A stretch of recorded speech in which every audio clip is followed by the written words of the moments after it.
तो यहाँ पर हम मेथड पढ़ रहे थे कौन सा, रोस्टर फॉर्म, टेबुलर फॉर्म, दूसरा क्या था, सेट बिल्डर फॉर्म। इसमें एलिमेंट्स को कॉमा करके लिखते हैं और कर्ली ब्रैकेट से क्लोज। यहाँ भी कर्ली ब्रैकेट तो लगते ही हैं।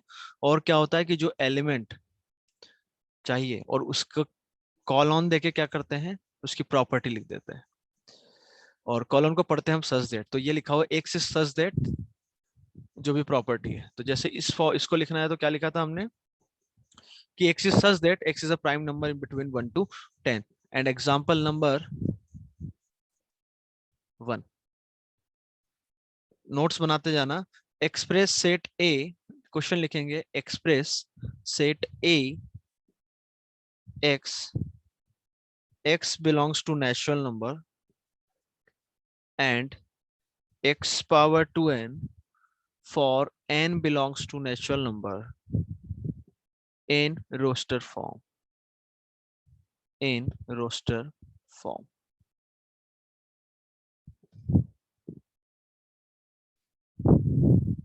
एक्सप्रेस सेट ए क्या लिखा है, x such that x belongs to natural number and x is equals to 2n for all n belongs to natural in roster form। तो ये किस फॉर्म में लिखा है, प्रॉपर्टी फॉर्म में या फिर सेट बिल्डर फॉर्म में?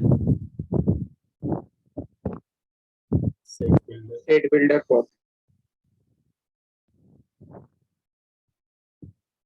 हाँ हाँ, सेट बिल्डर फॉर्म या प्रॉपर्टी फॉर्म, तो इसको हमें रोस्टर फॉर्म में लिखना है। ओके,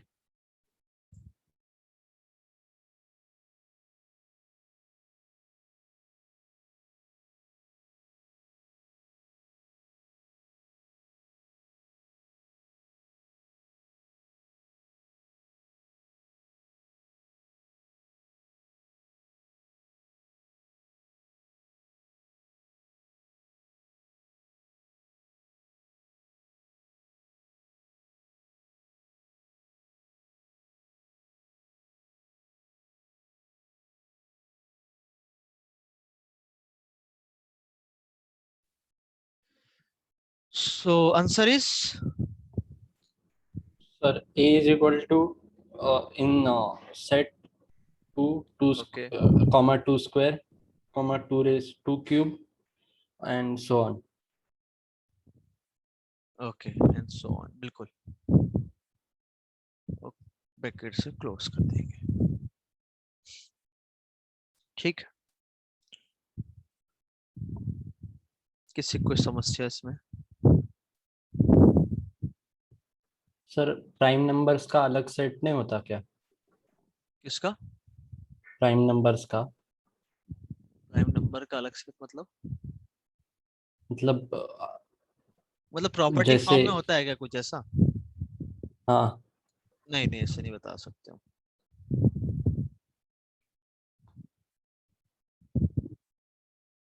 यही पूछना चाह रहे थे और कुछ बोल रहे थे? नहीं नहीं वही।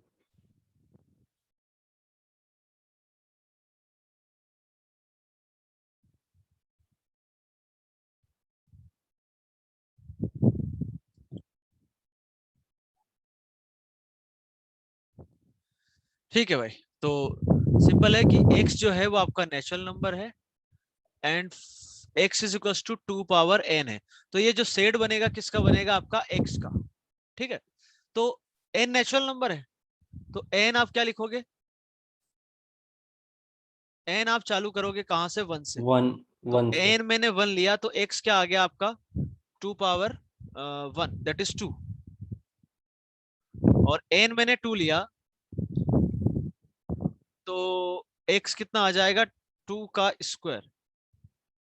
ठीक है, n ऐसे में 3 लू तो ये हो जाएगा 2 का क्यूब। ओके, तो जो सेट ए बनेगा, हमें यहाँ क्या लिखना है, x की वैल्यूज लिखते हैं यहाँ पर रोस्टर फॉर्म में। तो 2 power 1, 2 square, 2 cube, 2 power 4 and so on.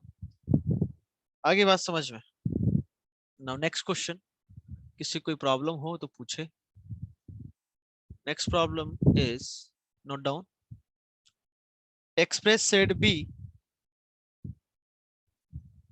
Express set B is x cube such that x is less than 5 and x belongs to whole number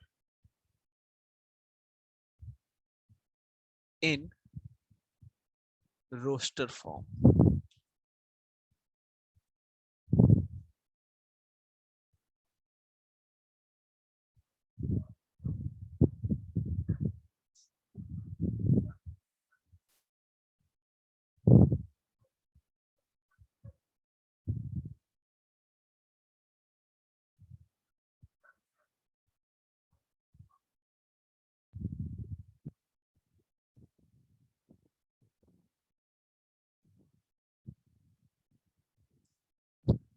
Okay, so your set is 0, 1, 8, 27 and 64. okay, बिल्कुल। यहाँ पर set किसका लिखना है, x का लिखना है या और किसी का लिखना है? सबसे पहले तो ये बताओ। x क्यूब का। हाँ, यहाँ जो भी लिखा होता है उसकी वैल्यूज यहाँ पर आती है। तो x लेस देन 5 है और होल नंबर है, तो 5 से छोटे, ये अच्छा पढ़ना आता होगा, x लेस देन 5 मतलब 5 से छोटा और होल नंबर, तो 0 आ जाएगा, 5 से छोटा है, 1 भी चल जाएगा, 2 भी चल जाएगा, 3 भी चल जाएगा और 4 भी चल जाएगा। ठीक है, तो मैंने x 0 रखा तो 0 का क्यूब 0, 1 का क्यूब 1, 2 का क्यूब 8, 3 का क्यूब 27 एंड 4 का क्यूब 64। इसके अलावा कोई नंबर्स, जैसे में x5 आपका एक्सेप्टेबल है क्या? तो नहीं है, क्योंकि उसने x 5 से छोटा बोला है, ना कि 5 के बराबर। Okay, yes sir. तो ऐसा चलेगा ये। चलो एक और क्वेश्चन कर लेते हैं हम। एग्जाम्पल नंबर 3 कि सेट ए लिखा हुआ है 0, 7, 26, 63 एंड 124। तो इसको हमें सेट बिल्डर एक्सप्रेस सेट ए इन सेट बिल्डर फॉर्म।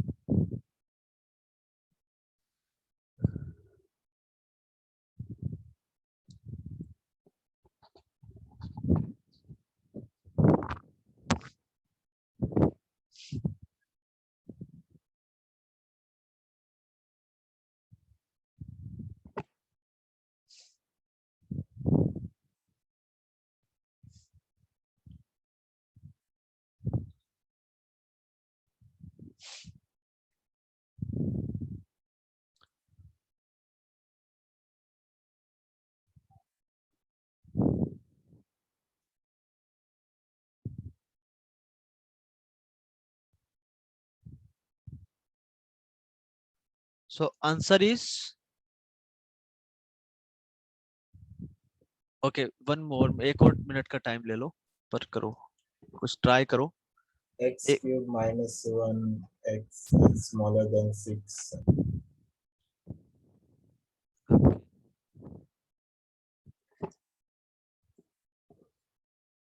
ठीक है, जिनका नहीं हुआ है उनके लिए 1 मिनट और दे रहा हूं मैं, ट्राई करो।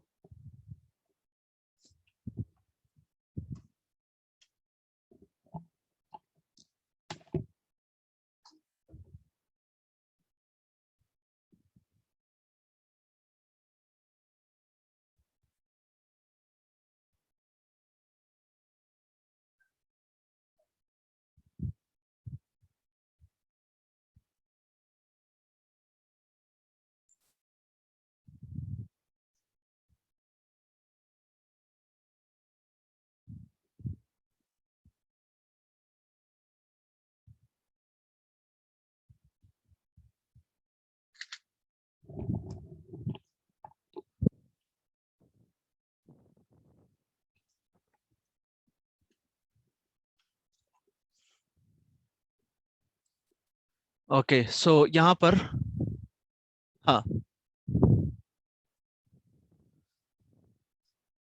यहाँ पर देखो, पहला सबने, अच्छा मैं टाइम जो देता हूँ भाई, अटेम्प्ट करना बहुत जरूरी है, ठीक है? क्योंकि आप अटेम्प्ट करोगे उसके बाद मैं सॉल्यूशन बताऊंगा, वो ज्यादा बेनिफिशियल है आपके लिए, क्योंकि आपको जब समझ में आएगा कि हम क्या गलती कर रहे थे। क्योंकि क्या है कि मैंने सॉल्यूशन बता दिया है ना, आपने वैसा कर लिया, बट एग्जाम के टाइम पर आप पता चले और कुछ रास्ते से जा रहे हो, है ना, तो आगे ध्यान रखना ये चीज एकदम, इसको, ये जो बात है इसको एकदम गार्ड बांध लेना। गार्ड समझते हो ना?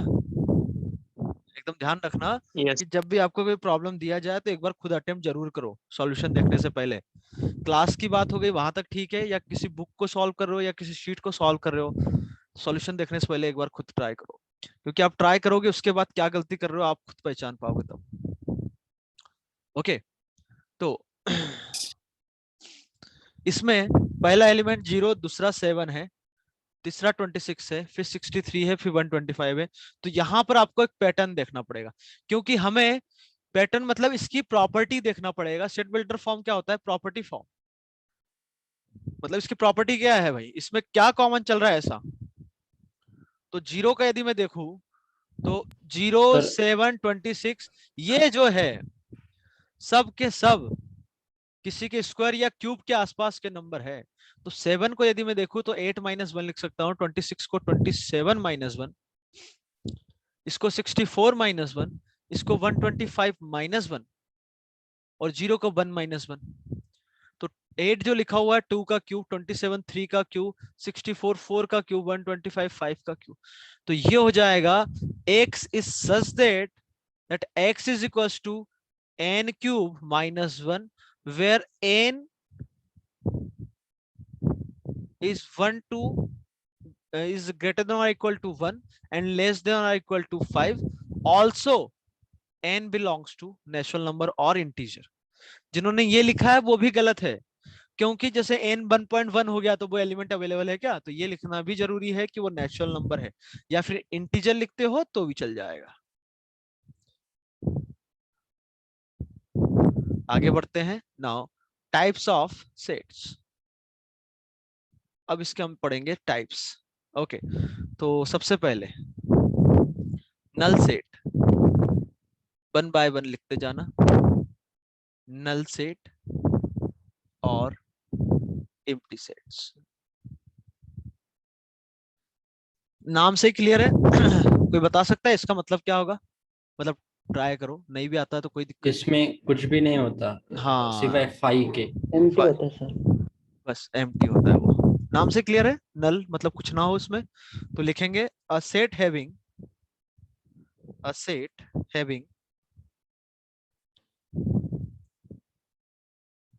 no element in it, a set having no element in it is called an empty set or a null set। A set having no element in it is called an empty set or a null set, और करके लिख लेना void set, VOID, void set ये भी बोलते हैं।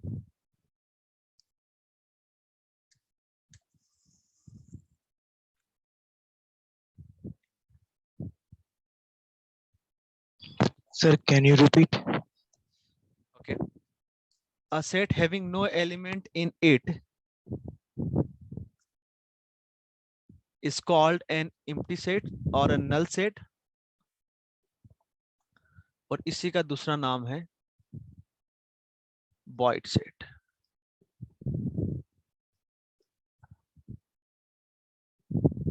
ठीक है, and it is denoted by phi, और सिर्फ ये, सिर्फ करली ब्रैकेट्स।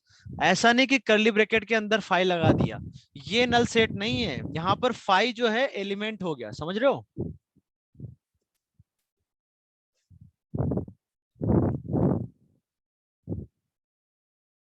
अरे समझ में आ रहा है? तो Yes, sir. ये Yes, आपका sir. नल सेट होगा। कुछ कुछ की Yes, आदत sir. होती है कि सर करली ब्रैकेट के अंदर फाई, ऐसा नहीं। नल सेट है तो फाई अलग से लिखना है, और या फिर सिर्फ करली ब्रैकेट्स। फॉर एग्जाम्पल जैसे मैं बोलूं कि सेट ए जो है x का है, and it is such that x is greater than 5 and less than 6, and where x belongs to natural number. तो एल ए क्या आएगा आपका, बताओ तो?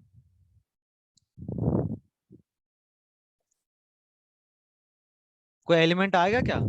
5 से 6 तक कोई नेचुरल नंबर है ही नहीं। null set। तो answer is null Null set. set. बिल्कुल। और इसी से हम लिख सकते हैं a set containing at least one set is called a non empty set और ए नॉन वॉइड सेट। ठीक है, यदि आपसे बोला जाए कि नॉन एम्प्टी सेट मतलब, इसका मतलब क्या हुआ कि कम से कम एक एलिमेंट आएगा। ठीक है, आगे बढ़ते हैं हम। चलो एक और क्वेश्चन करवाओ, एक और क्वेश्चन आपसे। नेक्स्ट एग्जांपल कौन सा हो गया 4, कि सेट ए जो लिखा हुआ है वो लिखा हुआ है ये x, where x belongs to real number, also x square is equal to 16 and 2x is equals to 6। तो ये किसके बराबर होगा? मतलब ऐसे समझो कि इसको हमें रोस्टर फॉर्म में लिखना है।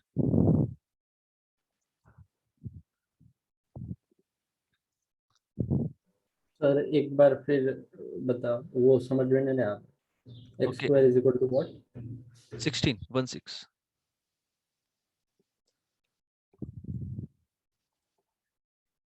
सेट ए इस फॉर्म में दे रखा है, रोस्टर फॉर्म में क्या होगा?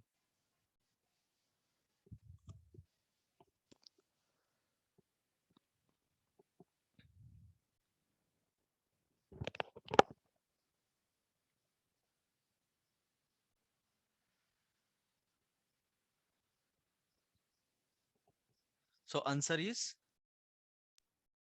4,3. 3.1, 3.2, 3.3. अरे भाई क्या बता रहे हो तुम लोग? 10th में सेट 8 तो होता ही है ना। जिनको नहीं समझ में आ रहा है वो एक बार फिर से लिख लो। x square is equal to 16 and 2x is equal to 6। अब बताओ फिर से। नल सेट होगा। Answer is null set. जो ये सब बता रहे हैं ना 3 4, ये पॉइंट वाले भाई कैसे बताया यार? सुनो, सबसे पहले तो एक्स स्क्वायर क्या क्या बोला है इसने, एक्स स्क्वायर 16 हो and 2x is equal to 6 हो। तो यहां से क्या आ गया निकल के? x क्या क्या निकल के आ गया? 4. 4. 4। 4 कौन कौन बोल रहा है? हैंड रेस करो। और और और 4 लोग और 5। जल्दी से करो हैंड रेस। क्या सभी लोग ये बोलते हैं क्या कि x इज इक्वल टू 4 होगा? तो जितने भी सोच रहे हैं कि x इज इक्वल टू 4 होगा, सारे के सारे गलत है। सारे के सारे गलत है भाई। समझो इस चीज को कि एक्स स्क्वायर 16 ले ले हम, है ना? तो इसको इधर लाओ, सोच समझ के थोड़ा करो। तो 16 हो गया, 16 को लिख लिया हमने 4 का स्क्वायर। तो ए स्क्वायर माइनस बी स्क्वायर लगाया तो x माइनस 4, x प्लस 4। तो इसका मतलब होता है दिस जीरो, मतलब x माइनस 4 जीरो हो जाए और x प्लस 4 जीरो हो जाए। तो यहां से आ गया x इज इक्वल टू 4 और x is equal to minus 4। और का मतलब होता है कि x 4 भी हो सकता है या फिर माइनस 4 भी हो सकता है, क्योंकि 4 का स्क्वायर भी 16 माइनस 4 का स्क्वायर भी 16। तो x 4 और माइनस 4 होगा। समझ में बात आती है? तुम लोगों की आदत Yes. क्या, हाँ तुम लोगों की आदत क्या होती है कि एक्स स्क्वायर है 16 है तो अंडर रूट ले लिया, अंडर रूट 16 आपका 4 होता है। ये गलत हैबिट है। आगे से कोई इस चीज को गलत नहीं बोलेगा, ठीक है? अरे समझ में आ रही है बात? क्योंकि x 4 है, माइनस 4 का Yes, sir. स्क्वायर भी तो, दोनों तरफ स्क्वायरिंग करूँ तो माइनस 4 का स्क्वायर 16 भी तो होगा। समझ पा रहे हो बात को? अरे भावनाएं समझ Yes, रहे sir. हो? Yes, sir. Yes, sir. Yes. ठीक है। और ठीक है, आगे से किसी ने ऐसा बोला तो होगा तो कुछ नहीं, पर दुख बहुत होता है ना? मतलब हम जेई के लिए जा रहे हैं, ठीक है? इसलिए भाई बोला जाता है कि जेई और जो है ना, आप इस मैंने आपको पहले लेक्चर में कुछ, पहला जो क्लास था उसमें कुछ लेक्चर भी दिए थे, मतलब बहुत बहुत कुछ बातें बताई थी कि आप स्कूल मोड से आते हो, स्कूल मोड से जेई मोड में जाने के लिए बड़ा बड़ा कठिन टाइम होता है वो, क्योंकि हम स्कूल में इतना ज्यादा पढ़ते नहीं है, और जेई के लिए जितना पढ़ोगे उतना कम है। अरे याद आ रहा है पहला लेक्चर? Yes, sir. हाँ, तो वो बात है। तो मेरा मतलब यही है कि ये सब चीजें हैं, और भी बहुत सारी चीजें आएगी। ठीक है, अब जैसे मैं आपसे बोलूं, चलो थोड़ा बेसिक ही देख लेते हैं, क्योंकि ये सब जानना जरूरी है। ए बी जीरो, इसका मतलब क्या बोलते हो आप? कोई ए और बी नंबर है, तो ए बी मतलब ए इंटू बी लिखा हुआ है वो। A into B is equal to zero का मतलब, पहले आप लोग सोच लो, 1 मिनट का टाइम दूंगा, बोलना नहीं है। मतलब जो हैबिट है ना हमारी पुरानी वाली, कि भाई एकदम से हमें बोलना है या आंसर देना है, नहीं, पहले सोचो समझो फिर बोलो। 1 मिनट का सबको टाइम दे रहा हूं मैं, सही तरीके से बताना आंसर। 1 मिनट।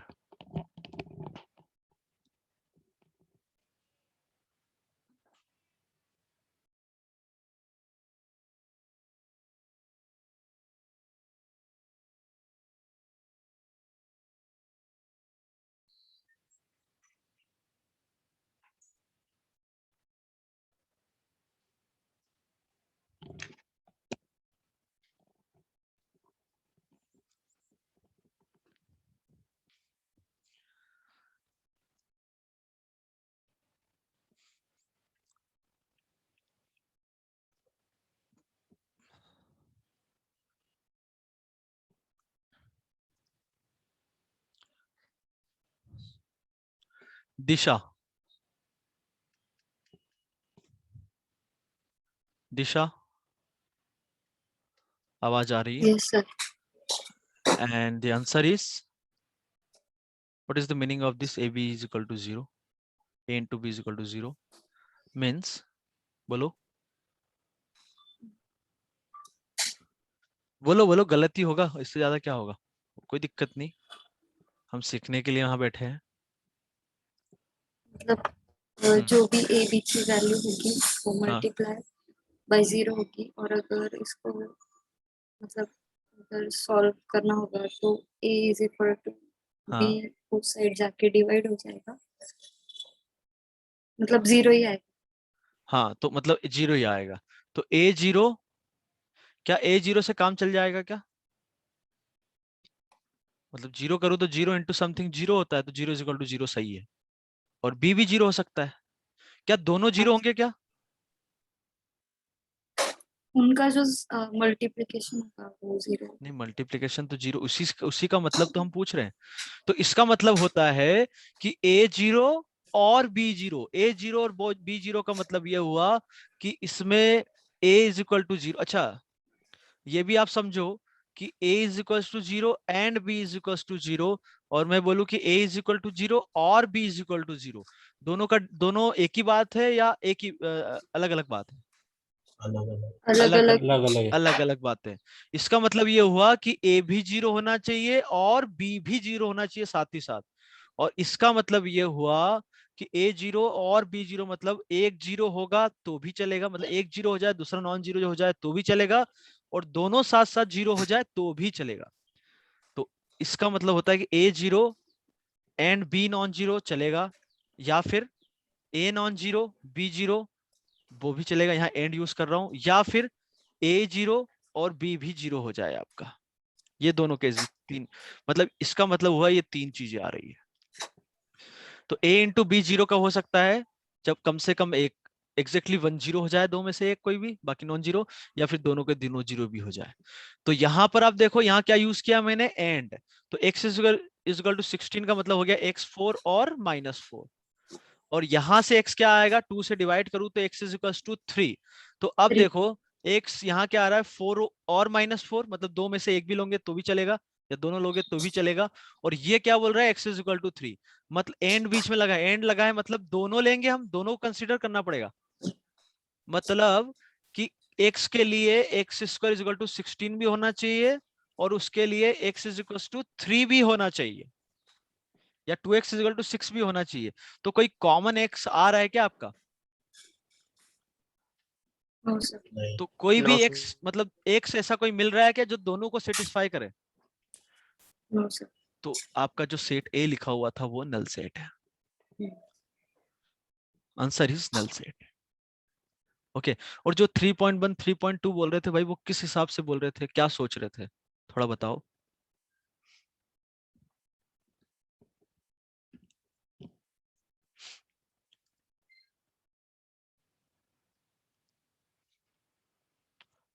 बोलो। चलो ठीक है। और जैसे ये आदत होती है ना मैं कि ए स्क्वायर इज इक्वल टू, जैसे मैं 4 बोलूं तो ए इज इक्वल टू 2, ऐसा नहीं बोलेंगे।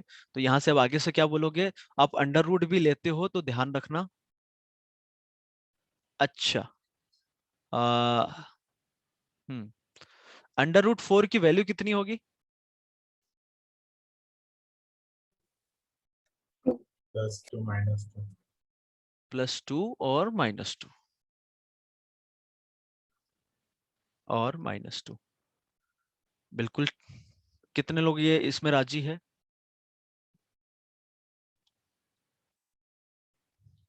ओके। और लोग हैंड रेस करते जाओ, मेरे को मुझे आइडिया लग जाएगा। और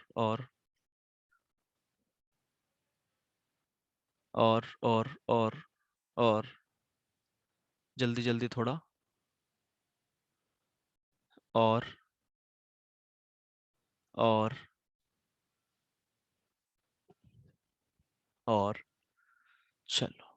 तो 27 में से 15 लोग इसमें तैयार है, बाकी बाकी 12 लोगों को फर्क ही नहीं पड़ता। सर आप जो बोल दो 26 में से, है ना, तो बाकी लोगों को फर्क नहीं पड़ता। सर आप जो बता दोगे हम सीख लेंगे, मन किया तो, है ना। तो जितने भी जिन्होंने बोला है कि ये ऐसा है, वो सभी के सभी गलत हैं। पहली बात तो ये हो गई। क्योंकि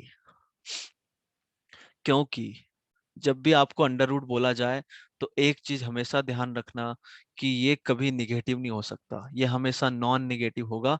मतलब अंडर रूट हमेशा पॉजिटिव होगा या फिर 0 होगा। तो under root is always greater than और इक्वल टू 0, ऑलवेज। तो अंडर रूट 4 इज ओनली 2। कैसे इसको देखिए, तो 4 की पावर क्या लिखा हुआ है? हाफ। 4 को लिख सकता हूं मैं 2 का स्क्वायर पावर हाफ। अब हम प्रॉपर्टी जानते हैं कि a पावर n क्या होता है? a power m into n। इसको मल्टीप्लाई करूं तो 2 का स्क्वायर इंटू 1/2 क्या हो जाएगा? 2। तो ओनली +2 आएगा, है ना। मैंने इसलिए बोला क्योंकि कुछ लोग यहाँ पर, जैसे मैंने बोला था कि a स्क्वायर यदि 4 है आपका, तो आपकी क्या आदत होती है कि +-2 होता है। तो भाई वो कैसे आता है? वो ऐसे आता है कि a आपका हो गया +-√4, और √4 तो हमेशा 2 होगा। प्लस माइनस हमने क्यों लगा दिया? वो जैसे ऊपर वाला बताया वैसे ये होगा। कुछ चमक रहा है या फिर कहा कथा सुने जा रहे हो बस? क्यों भाई? समझ रहा है। समझ रहे हैं सर। चलो ठीक है। नाउ अगली कहानी हम देखें तो Sir, please repeat this once again. which one? This under root thing. Yes, sir. Under root आप हमेशा दिमाग में रखो कि ये कभी नेगेटिव नहीं हो सकता। So under root is always non negative. It is always non negative. Non negative मतलब नेगेटिव कभी नहीं होगा, मतलब पॉजिटिव होगा और 0 भी हो सकता है। 0 कैसे होगा? अंडर रूट ऑफ 0 0 होता है। Under root -1 not defined. Under root के अंदर की कहानी कभी नेगेटिव हो ही नहीं सकती, ठीक है। और जैसे मैंने अभी आपको बोला कि a² यदि 4 है तो a को लिखेंगे +-√4 या फिर +-2। ये कैसे? ये अभी जैसे ऊपर किया था a² -4, 4 को लिख दिया 2² तो a-b और a+b, तो a-b 0, जैसे यहाँ पे फैक्टर हमने निकाले थे ये, ऐसे इसके फैक्टर आएंगे कि x is equal to sorry a is equal to 2 और -2। बात समझ में आ रही है? ये कंपलसरी नहीं कि a 2 -2 दोनों हो, दोनों एक साथ कैसे हो सकता है, तो 2 होगा या -2 होगा, बात समझ में आ रही है? Okay Yes, sir. तो ये आपका पूरा, ये किसमें कहानी बता रहे थे हम, नल सेट हो गया आपका और empty set. Now second is singleton, नाम से समझ में आ रहा होगा, सिंगलटन मतलब, सिंगलटन सेट किसको बोलेंगे, बोलो, जिसमें एक ही एलिमेंट हो। जिसमें एक ही एलिमेंट, बिल्कुल लिख लो, a set consisting of a single element is called a singleton set. A set consisting of single element is called a singleton set. And for example, मैं आपसे बोलूं कि इवन प्राइम नंबर का सेट बनाओ, तो even prime number आपका even कौन सा होता है, एक टू ही होता है, इसके अलावा कुछ नहीं होता, तो ये आपका कहलाएगा, ये जो सेट ए है वो कहलाएगा सिंगलटन सेट। ठीक, तीसरी कहानी फाइनाइट सेट। फाइनाइट सेट नाम से समझ में आ रहा होगा, तो लिखेंगे a set which has only a set which has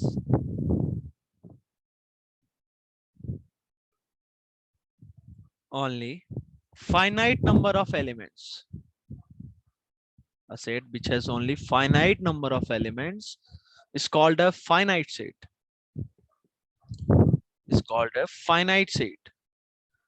For example, जैसे मैं आपसे बोलूं कि 1 से लेके 5 तक नेचुरल नंबर इंक्लूडिंग बोथ, तो 1 से 5 तक 1 2 3 4 5 ये नेचुरल नंबर हो गए आपके, 1 से लेके 5 तक, तो ये आपका, इसमें कितने नंबर ऑफ एलिमेंट्स है, 5, तो ये आपका हो गया फाइनाइट सेट। कोई डाउट? मैं आपसे बोलूं कि आपकी क्लास में जो नंबर ऑफ स्टूडेंट्स है उनका सेट हम बनाए, तो वो फाइनाइट आएगा, इनफाइनाइट आएगा? Finite. Finite.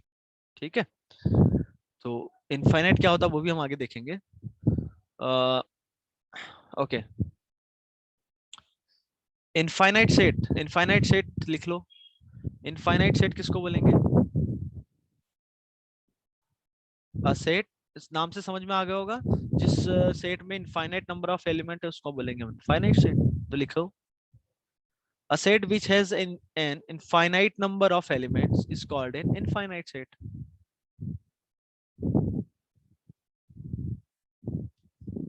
A set which has an infinite number of elements is called an infinite set. Okay, and for example यदि आपसे बोला जाए कि नेचुरल नंबर्स का जो सेट लिखो आप, set of natural numbers, set of natural numbers क्या होगा, 1 2 3 4 5 एंड सो ऑन, कहां तक जाते हो, इन्फिनिटी तक, तो ये आपका इनफाइनाइट सेट की कैटेगरी में आ जाए। तो फाइनाइट सेट ये होगा, मतलब सेट में हम नंबर्स जो एलिमेंट्स है वो काउंट कर सके, ये आपका फाइनाइट सेट हो गया। इनफाइनाइट सेट ऐसे हो गया कि जिसमें हम एलिमेंट्स को काउंट ना कर पाए, वो हो गया आपका infinite set. Okay, next thing is order of a finite set. Order of a finite set and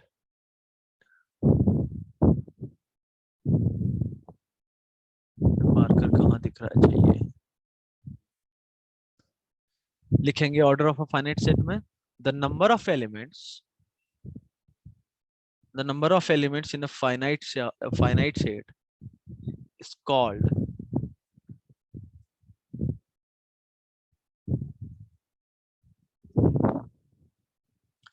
the number of elements in a finite set is called the order of the set A is called the order of the set A and is denoted by OA or NA. The number of elements in a finite set is called the order of the set A and is denoted by OA or N. OA मतलब O के बाद bracket है, मतलब A का order बोला है, और N है, इसको क्या पढ़ते हैं हम वो भी बता रहे हैं। या ऐसे समझो कि A में नंबर ऑफ एलिमेंट्स कितने हैं, N मतलब ये हुआ number of elements in A। Okay, और लिखो it is also called cardinal number of the set, मतलब ऑर्डर बोलते हैं या फिर ऑर्डर को ही क्या बोलते हैं, cardinal number of the set. बात समझ में आ गया? जैसे ये फाइनाइट सेट लिया था तो इसका कार्डिनल नंबर या फिर ऑर्डर क्या हो गया, बता सकते हो? 5 ठीक है, बस। Now next thing is equal sets.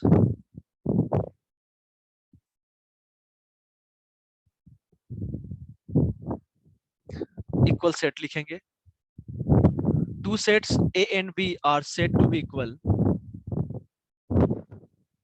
Two sets A and B are said to be equal if every element of A, if every element of A is a member of B and every element of B is a member of A.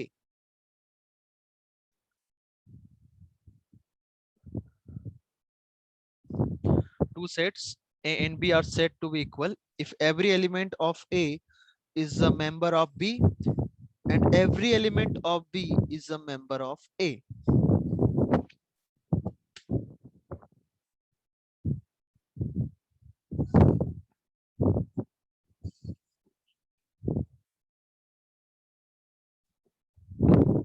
लिख लिया सभी ने? Yes. Okay,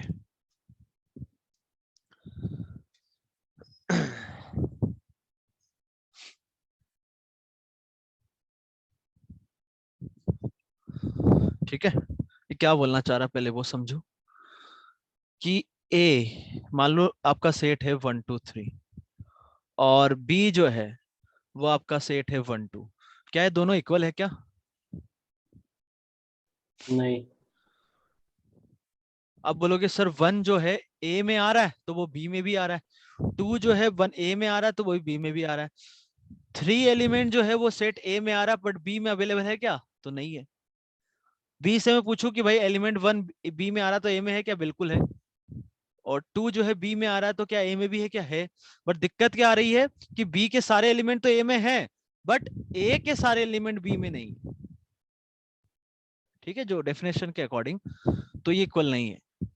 तो इसमें यदि मैं 3 add कर दूं देन इट इज इक्वल। तो यदि दो सेट इक्वल है तो हम उसको लिखते हैं A is equal to B, और यदि इक्वल नहीं है तो लिखते हैं A not equal to B. Simple.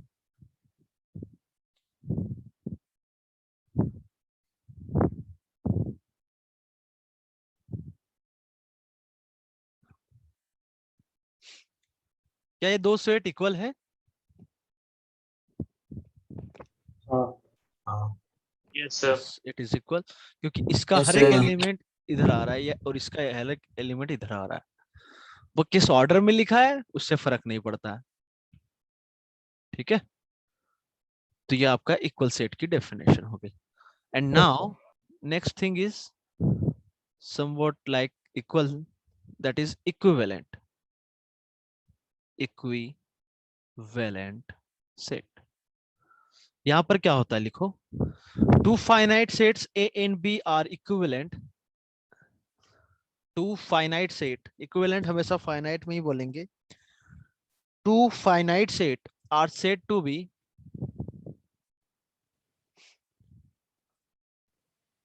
equivalent if their number of elements are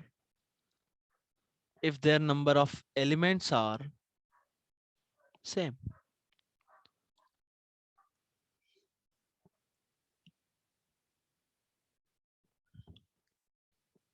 if their number of elements are same, that is दो सेट को इक्विवेलेंट है तो उनका कार्डिनल नंबर क्या होगा? बराबर। क्योंकि नंबर ऑफ एलिमेंट क्या होता है? कार्डिनल नंबर ही तो होता है। आ गई बात समझ में? तो जैसे आपसे बोलूं मैं कि एक सेट है 1 2 3 का और एक सेट है ABC का, क्या ये दोनों इक्विवेलेंट है क्या? Yes, sir. So answer is yes, they are equivalent. तो क्या मैं ये बोल सकता हूं क्या कि इक्विवेलेंट सेट, या ऐसे बोलो कि equal set is always equivalent set? Is it true और नॉट? स्टेटमेंट आपसे बोला जाए कि equal set Yes, is sir. Always an equivalent set, Yes, sir. बिल्कुल बोल सकते हैं, क्योंकि इक्वल सेट हो तो उसमें नंबर सारे के सारे सेम होते हैं, तो कार्डिनल नंबर भी सेम होगा। सो नोट करके लिखेंगे, equal set is always equivalent, but क्या इक्विवेलेंट सेट हमेशा इक्वल होगा क्या? हमेशा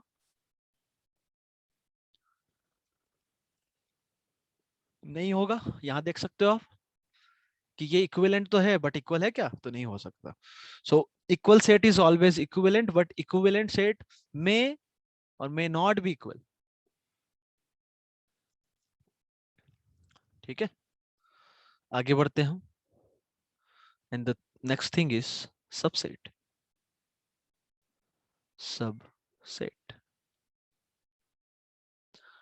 सबसेट्स, ठीक है, ये क्या होता है लिखो, पहले लिख लो। Let A and B be two sets. Let A and B be two sets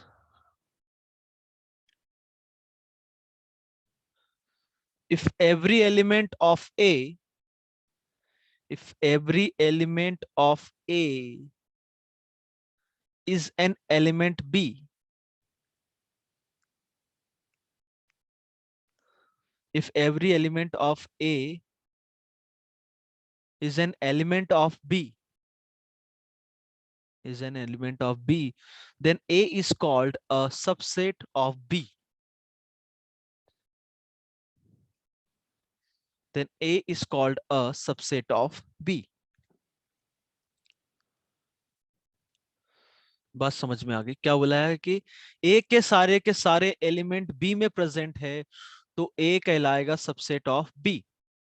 okay, और if A is subset of B, तो उसको लिखते हैं ऐसे, A इज सबसेट। इसको क्या पढ़ेंगे? ये सबसेट का साइन है, सबसेट ऑफ B। तो आपसे मैं बोलूं कि मैंने A लिया 1 2 3 4 और B लिया 1 2 3, क्या A B का सबसेट है क्या? No, sir. नहीं है। क्या B A का सबसेट है क्या?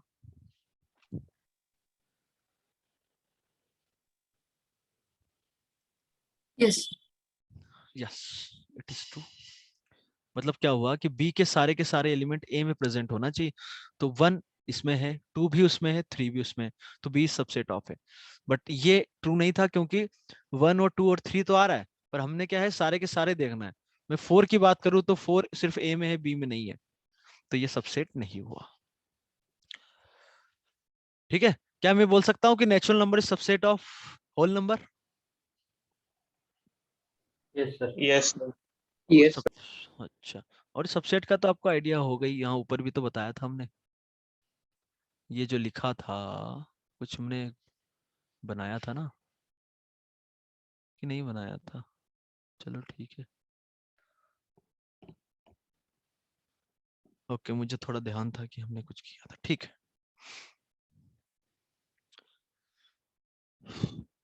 तो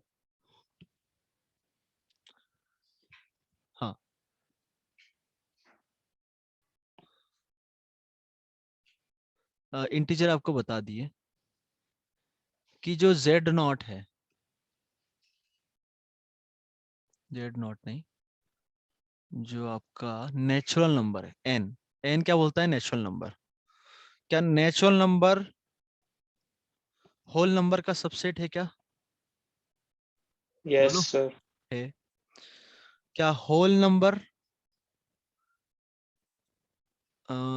इंटीजर्स का सबसेट है क्या? Yes, sir. बिल्कुल। क्या इंटीजर्स रैशनल नंबर का सबसेट है क्या? क्योंकि इंटीजर भी तो आपका रैशनल नंबर ही तो होगा, क्योंकि हर एक Yes. इंटीजर, जैसे मैं 4 बोलूं तो इसको मैं पी बाई क्यू के फॉर्म में लिख पा रहा हूँ, पी और क्यू इंटीजर है, ठीक है? तो every integer is a rational number, Rational. Okay. और क्या रैशनल नंबर रियल नंबर का सबसेट है क्या? Yes, sir. ठीक है। और इस सबसेट ऑफ कॉम्प्लेक्स, ये सब तो छोड़ो तुम, अभी अपने बस की नहीं, आगे देखेंगे। यहाँ तक समझ में आ गया सबको? Yes, ठीक है, sir. हाँ। तो एक सबसेट का आपको आइडिया दे दिया है। अच्छा, आगे बढ़ते हैं। सबसेट के अंदर ही एक शब्द होता है प्रॉपर सबसेट।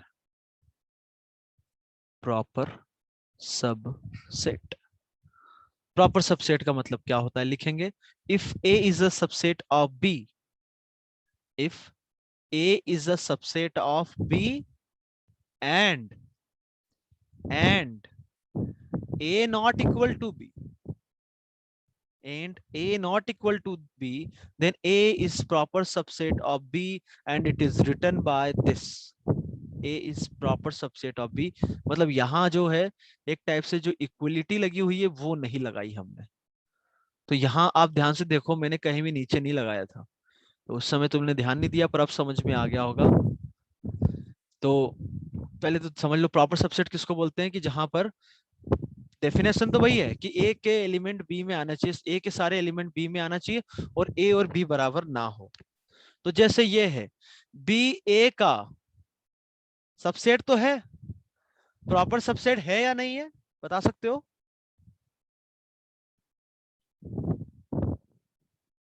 अरे बोलो।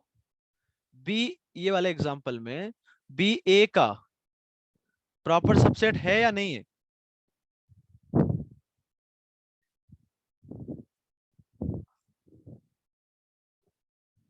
यार Yes, तुम sir. लोग बोलते नहीं हो यार, या तो तुम्हें बोरिंग लग रहा है कि ये सब चीजें मतलब कुछ बोले सर जल्दी से निकालना है क्या चीजें, मैं निकाल दूंगा, मुझे कोई दिक्कत नहीं है, पर मुझे बीच बीच में ऐसा लग रहा है कि बताना चाहिए, तुम लोगों को थोड़ा बेसिक कमजोर है।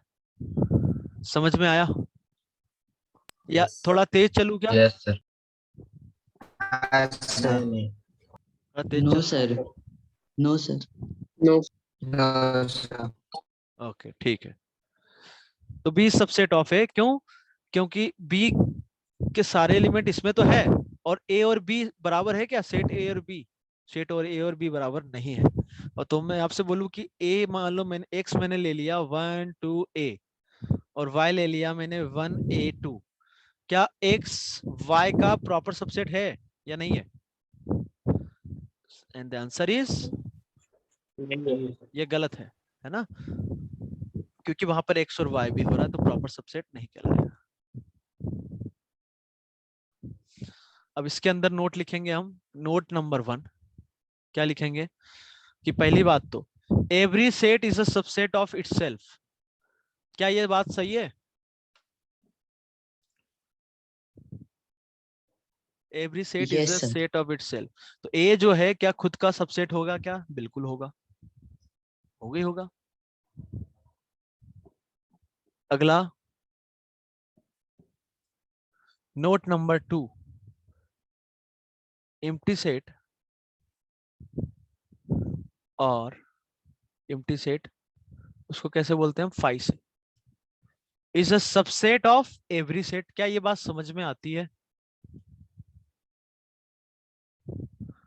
दूसरा पॉइंट हो गया कि जो एम्प्टी सेट है या नल सेट है या वॉइड सेट है वो हमेशा सबसेट होगा, क्योंकि आपकी डेफिनेशन के हिसाब से ए सबसेट बी कब कहलाता है, जब इसके सारे एलिमेंट बी में प्रेजेंट हो। तो यहां पर मैं बोलूं कि फाई है, कोई एलिमेंट ही नहीं है, तो देखने की जरूरत ही नहीं है आपको, तो आंख बंद करके बोल सकते हो कि ये बी का सबसेट होगा, या फाई हम बोल सकते हैं किसी भी सेट का सबसेट होगा, सारे सेट का सबसेट होगा। क्या समझ में आई बात कुछ? Yes, sir. Yes, sir. Yes. Okay. Yes, sir. Note number 3, तो मैंने आपको जो ऊपर बताया अभी कि ये वाला है, इसको लिख लेना, लिख लोगे ना, ठीक है। और ये सबसेट होता है सी, सी मतलब कॉम्प्लेक्स नंबर। क्या होता है ये सब बात की बला है ना, अभी तो ऐसे लिख के छोड़ दो। अगला note, note number 4, the total number of subsets of a finite set, लिखेंगे the total number of subsets of a finite set containing n elements is 2 power n. The total number of subsets of a finite set containing n elements is 2 power n. क्या बोल रहा है कि कोई element, कोई set A है, इसमें number of element कितने दे रखे हैं आपको, n, ठीक है, या इसका ऑर्डर क्या दे रखा है, n। तो इसके जो टोटल नंबर ऑफ सबसेट्स होंगे वो होगा 2 पावर n। कैसे, बहुत ही सिंपल है समझना, कोशिश करना समझ में आ जाए तो अच्छी बात है। जैसे मैं 1 2 और 3 लूं, तो फॉर्मूला के हिसाब से नंबर ऑफ सबसेट कितने होना चाहिए, 2 पावर 3 दैट इज 8। अरे समझ में आया, फॉर्मूला लगाया अभी तो, अरे बोलो भाई, Yes. sir. ठीक है। Yes, sir. तो इसके जो सबसेट्स है उसका सेट हम लिख सकते हैं ऐसे, सबसेट क्या क्या होंगे इसके, डेफिनेशन फिर से बताओ ना एक बार। किसकी, वो fine total number of subsets of a finite set. Total number of subset of finite set, अच्छा इसके इस, आगे अच्छा ये नोट, नोट जो पॉइंट था, okay. Total number of subsets of a finite set containing n elements, containing n elements is 2 power n, is 2 power n।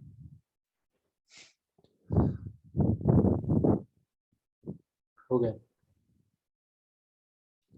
Okay, तो सबसे पहले तो आपको बताया है कि फाई जो है हमेशा हमेशा सबसेट होता ही होता है। क्या 1 इस सेट का सबसेट है क्या, जल्दी से बताओ, है। 2 है क्या, 2 भी है।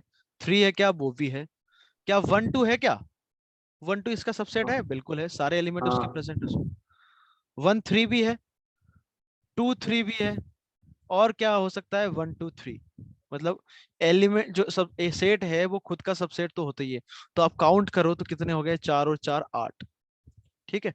एक तो ये तरीका हो गया, और एक और तरीका आपको बताता हूँ। ये जैसे फॉर्मूला यदि हमें निकालना है 2 पावर n, तो वो हो जाएगा, मान लो ये एलिमेंट नंबर 1 है, एलिमेंट नंबर 2 है, एलिमेंट नंबर 3 है, ऐसे n एलिमेंट्स, समझना। तो कोशिश करना, आए तो ठीक है, नहीं आए तो भी ठीक है। इन सब में आप देखो कि 1 जो है कुछ सेट्स में नहीं आ रहा है, जैसे कुछ सबसेट में नहीं आ रहा है, जैसे 5 सबसेट हुआ, यहाँ 1 नहीं है, यहाँ भी 1 नहीं है, यहाँ भी 1 नहीं है, यहाँ है, यहाँ भी नहीं है। बात समझ में आ गई। और कुछ सबसेट्स हैं जैसे आपके यहाँ 1 है, यहाँ 1 है, यहाँ 1 है, यहाँ 1 है। तो जो एलिमेंट नंबर 1 है वो सबसेट में आएगा या नहीं आएगा, तो टोटल तरीके हो गए 2। ऐसे ही ये सबसेट में हो या नहीं हो, ये भी हो या नहीं हो, ये भी हो या नहीं हो, तो ऐसे आपको मिल जाएंगे, कितने आ गए, 2 2 2, कितने आ गए, तो ऐसे 2 पावर n आपके पास तरीके होंगे उसके सबसेट लिखने के। नहीं आया समझ में, अरे आया कि नहीं, मतलब ये ऐसा कि सभी एलिमेंट को या तो मैं सबसेट में लूंगा या फिर नहीं लूंगा, सबसेट को लूंगा या फिर नहीं लेना है। तो 2 तरीके हैं मेरे पास। आप जैसे समझो ये वाला आपको समझ में आएगा। एलिमेंट आपके पास 1 2 3 है, मैं बोल रहा हूं कि आप 1 को लोगे या नहीं लोगे, 2 तरीके। 2 को लोगे या नहीं लोगे, 2 तरीके। 3 को लेंगे या नहीं लेंगे, 2 तरीके। अब मैं आपको बताऊं मैं कि ये वाला सबसेट भी उसमें आ जाएगा। कैसे आ जाएगा, जब मैं इसको भी नहीं लू, इसको भी नहीं लू, इसको भी नहीं लू, तो ये वाला केस आ गया। कुछ पल्ले पड़ रहा है, नहीं पड़े Yes, पल्ले sir. तो भी ठीक है, हाँ। फॉर्मूला याद हाँ। रखने से काम चल जाएगा।